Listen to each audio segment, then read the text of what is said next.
Assalomu alaykum aziz yurtdoshlar. Urganch shahrida Boran zapravka arkasındamiz. Bir qavatli 200 kvadratli hovli joy sotuvga chiqdi. Ellarina kuyib turibdi. Eldanda zelion zona samba. Suv, gaz, svetlar ham mashki tayyor. Bismillahirrohmanirrohim. Dalan bilan zal oboydan chiqqan ekan. Nomo'lliklar qo'yilgan, kafel qilingan. Registrlarimiz o'rnatilgan. Katyonlar egaylar. Yo'ttugalarimizni giraverish qismimiz. Bir zal 2 spalni tushgan ekan. Yan tarafimiz zal bo'ladi. Patologlarimiz ham ishlanib turibdi. Yan tarafimiz spalni.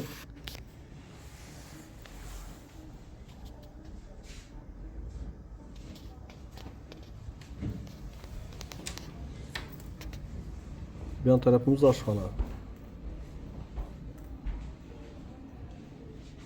Doğru tayar gelip yaşaladım. 200 kvadrat.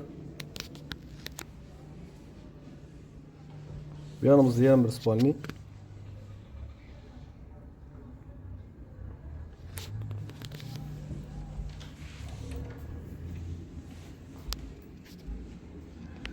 Bir yan tarafımızda sanuzel.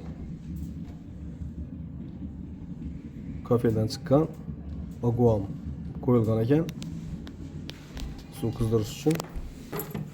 Yan tarafimizda katta otish tushgan. Bu yerda pol qilib terasga qo'yib qo'yibdilar. Bahosini keladigan bo'lsak 570 million so'm aziz yurtdoshlar, ekrandagi nomerlarga chiqaverasizlar. Sog' omon bo'linglar, ishdan nizomiyat.